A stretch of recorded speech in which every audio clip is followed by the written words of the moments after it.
Eren Yeager didn't want to save the world. He wanted to destroy it, so his people could finally be free. And the scariest part, he believed he was right.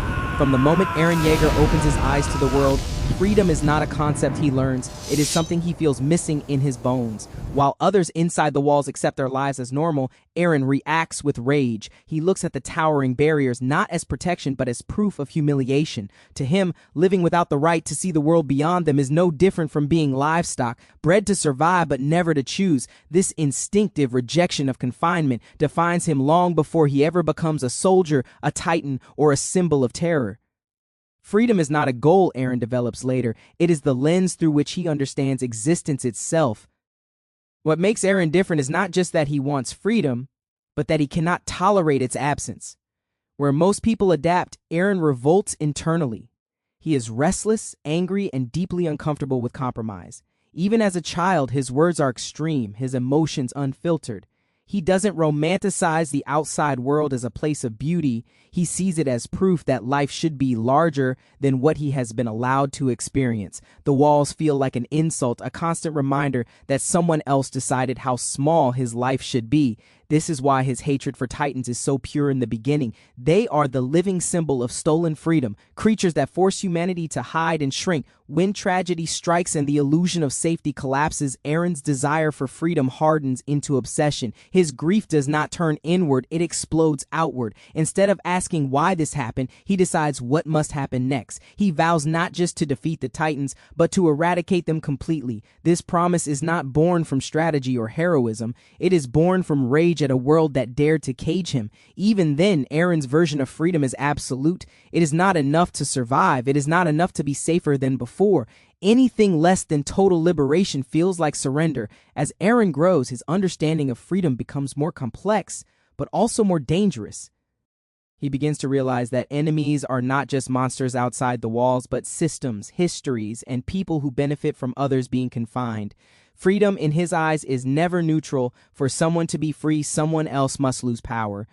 This realization changes him. He no longer sees freedom as a shared human ideal, but as something that must be seized, even if it means standing alone against the world. Unlike idealists who dream of coexistence, Eren believes coexistence is fragile and temporary. True freedom, he concludes, must be permanent. This is where Eren's philosophy separates him from traditional heroes. He does not believe freedom can be negotiated. He believes it must be enforced. If threats exist, freedom is incomplete. If enemies live, freedom is conditional. This logic pushes him further down a path where moral lines blur and then disappear entirely. He understands that his actions will make him a monster in the eyes of others, but that no longer matters. Being loved has no value if it comes at the cost of chains. Being remembered as a villain is a small price to pay if it guarantees that his people will never be trapped again. Yet the cruel irony is that the more Eren chases freedom, the more trapped he becomes. His mind is burdened with knowledge of the future, and every step he takes feels both chosen and unavoidable. He tells himself he is moving forward because he wants to, but deep down he knows he cannot stop. Freedom becomes both his weapon and his prison. Still, he refuses to abandon it, even if freedom leads him to become the very thing the world fears. He accepts that fate without hesitation. To Eren, a life lived without freedom is already a form of death. In the end, Eren Yeager represents freedom taken to its most extreme conclusion. Not the poetic freedom of dreams and hope, but the brutal freedom of choice without limits. He is terrifying not because he is evil, but because he is honest about what freedom costs. His story forces a question that lingers long after the final battle. If freedom demands everything, morality, humanity, and the world itself, would you still reach for it? Eren's answer was never in doubt. Eren Yeager's transformation is not the sudden fall of a hero. It is a slow, deliberate crossing of a line he knows he can never return from. In the beginning, he is unmistakably a victim of a cruel world, a child shaped by violence, loss, and helplessness. He reacts the only way he knows how, with fury. His anger is raw, almost innocent in its simplicity. The world hurt him, so the world must be fought. At this stage, Eren's sense of justice is clear and uncomplicated. There are enemies and there are victims. He places himself firmly among the latter, believing that righteousness will protect him as long as his cause is just. But the world of Attack on Titan does not reward innocence. As Eren learns more about Titans, humanity, and history, the clean lines between good and evil begin to LVE. He discovers that suffering is not accidental. It is inherited, repeated, and enforced by people who believe they are justified. This realization fractures something inside him. He is no longer just a boy fighting monsters. He is a witness to how easily victims can become executioners. And slowly, almost imperceptibly, he begins to understand that survival may require becoming something worse than what he hates. What makes Eren's descent so unsettling is that it is driven by awareness, not corruption. He is not manipulated into darkness. He walks toward it with open eyes. When he sees his enemies living ordinary lives, laughing, loving, and fearing just like him, he does not feel relief or empathy. He feels certainty. Certainty that morality is a luxury afforded only to those who are safe. Certainty that innocence does not stop bullets and compassion does not end wars. In these moments, Eren stops asking whether his actions are right and starts asking whether they are necessary. Eren's evolution into a monster is rooted in choice, but also in responsibility. He does not pass blame onto fate, gods, or history, even when he could. Instead, he internalizes everything. If someone must bear the weight of sin so others can live, he decides it will be him. This mindset isolates him more effectively than any prison ever could. He distances himself from friends, not because he stops caring, but because caring becomes dangerous. Emotional ties introduce hesitation, and hesitation threatens the outcome he believes must be achieved at all costs. There is a chilling honesty in how Eren embraces his role. He does not dress his actions in noble language or false hope. He does not pretend that what he is doing is beautiful or just. He accepts that he will be hated, feared, and remembered as a demon. In fact, he relies on it. By becoming the embodiment of terror, he ensures that the hatred of the world will focus on him alone, sparing those he wants to protect. This is not self-pity or martyrdom. It is strategic self-destruction. Yet, beneath this calculated brutality, traces of the boy Eren once was still exist, and that is what makes his transformation tragic rather than hollow. He feels the weight of every life he takes. He understands the dreams he is crushing are no different from his own childhood dreams, but he keeps moving forward anyway, not because he enjoys the suffering, but because stopping would mean admitting that all the sacrifices leading up to this point were meaningless. To hesitate now would be to betray both the dead and the living. Eren's monstrosity is not defined by cruelty, but by resolve. He becomes terrifying because he never looks away from the consequences of his actions. Where others break under guilt, he absorbs it. Where others seek forgiveness, he rejects it. He believes forgiveness would weaken the resolve required to finish what he started. This makes him both inhuman and painfully human at the same time. A person who understands morality deeply enough to abandon it. By the time Eren fully steps into the role of the villain, the transformation is complete, yet nothing feels lost. He has not abandoned his values, he has narrowed them. Everything that does not serve the survival and freedom of his people is discarded. Love, friendship, reputation, even his own soul become acceptable sacrifices. In choosing to become the monster, Eren reveals the darkest truth of his world. Sometimes the greatest evil is not born from hatred, but from the decision to protect at any cost.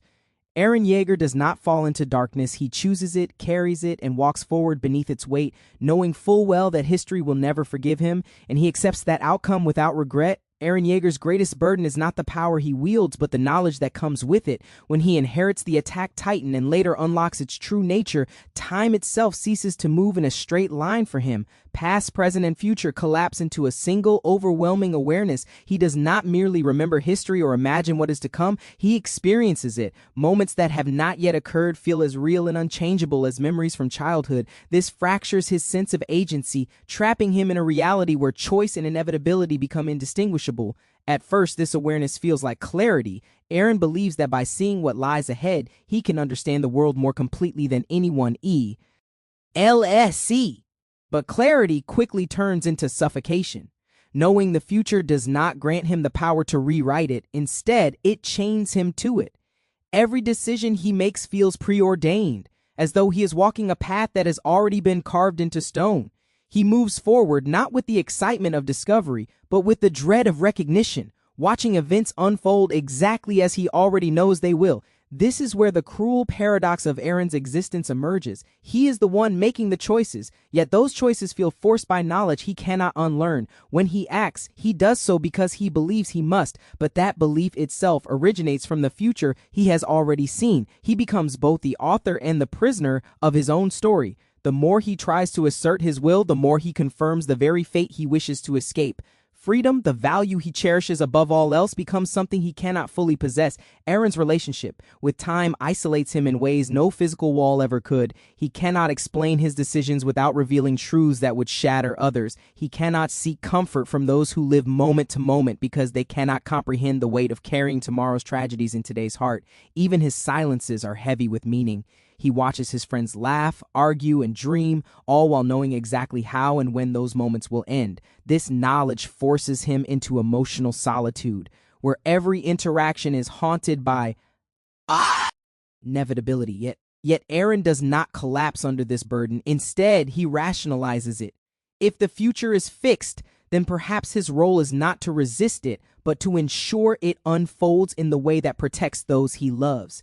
This reasoning allows him to move forward, but it also strips his choices of innocence. When he commits atrocities, he tells himself that they were always going to happen, that he is merely fulfilling what must be done. This belief becomes both his shield and his curse, protecting him from hesitation while slowly eroding his sense of self. What makes Eren's struggle with fate so compelling is that he never fully surrenders to it. Despite believing the future is set, he continues to act with intention. He pushes forward, tests boundaries, and makes decisions that feel deeply personal. This contradiction, believing in inevitability while still choosing to act, defines him. It suggests that even if the future cannot be changed, the meaning behind each action still matters. Eren's tragedy lies in knowing the ending but refusing to live passively on the way there. The Attack Titan's power blurs the line between cause and effect. Eren influences the past even as he is shaped by it, creating a closed loop of decisions that reinforce themselves. This realization devastates him. It means that the suffering he endured was not just unavoidable, but in some sense necessary for him to become who he is. He is both the victim of history and one of its architects. This duality crushes any remaining hope that things could have turned out differently. And yet, there is a quiet defiance in how Eren carries this knowledge. He does not beg the universe for mercy or search for a loophole to absolve himself. He accepts the weight of time as his alone to bear. If the future demands a monster, he will be that monster. If history requires a villain, he will step into that role without hesitation. In doing so, he ensures that the consequences of fate fall on his shoulders rather than on those who are unprepared to carry them. Eren Yeager's battle with time reveals the most tragic irony of his character. The boy who hated cages more than anything becomes imprisoned by knowledge, by fate, and by the future itself. Yet even in that prison, he refuses to stop moving forward. Whether his path was chosen or inevitable no longer matters. What matters is that he walked it with his eyes open, fully aware of the cost. And in that awareness, Eren becomes the embodiment of a freedom so heavy that few could ever endure it. Eren Yeager's concept of freedom is not gentle or idealistic. It is absolute, unflinching, and terrifying in its scale. From the very beginning, he rejects half measures, compromises, or fragile safety. To him, living under threat is not living at all. The walls that protect humanity from titans are not symbols of security. They are cages that prove the world itself is hostile and untrustworthy. Every day spent behind those walls is a reminder that true freedom comes at a cost so high most people are unwilling to pay it. Eren does not hesitate. He believes that if freedom is to exist at all, it must exist completely, without compromise, without fear, without threat. And to achieve it, the world must sometimes burn. This philosophy becomes most apparent with the rumbling. Where others see indiscriminate destruction, Eren sees the only path to permanent liberation. The titans that march across the earth are not merely weapons, they are instruments of a vision he believes is inevitable. Every city flattened, every life extinguished, is not cruelty for its own sake, but a deliberate act to create a future unchained from fear. In Eren's mind, temporary victories or partial safety are meaningless. Threats left alive today will return tomorrow. If the people he loves are ever to be truly free, all obstacles must be erased, no matter how horrifying the cost. Eren's willingness to embrace destruction is not born of malice, it is born of clarity. He has seen the cycles of hatred, the wars that repeat endlessly, and the betrayals that fester across generations. He understands that enemies are not anomalies, they are inevitable. To leave them standing is to guarantee suffering for those who follow. This reasoning, cold and unyielding, transforms Eren into a figure both monstrous and heroic, depending entirely on the perspective of the observer. He embodies the duality of human morality morality, the same act can be protection for some and annihilation for others. What sets Eren apart is the clarity of his conviction. He does not delude himself into thinking his actions are painless or moral. He does not seek the approval of those who would judge him without understanding the weight he carries.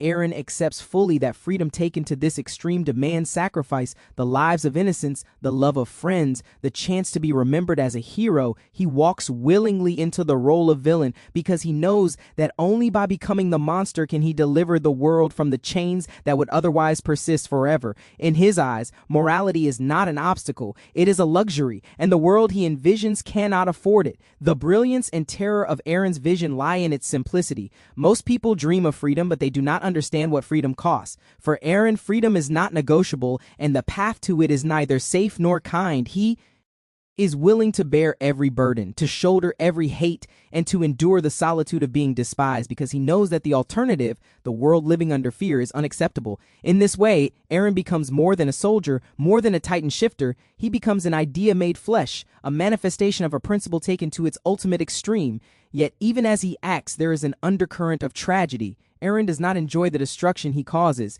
Every step he takes is measured, every action weighed against the cost of what he must destroy. He is haunted by memories of those he has lost and by the faces of those he will inevitably hurt. His power gives him freedom in action, but not freedom from conscience.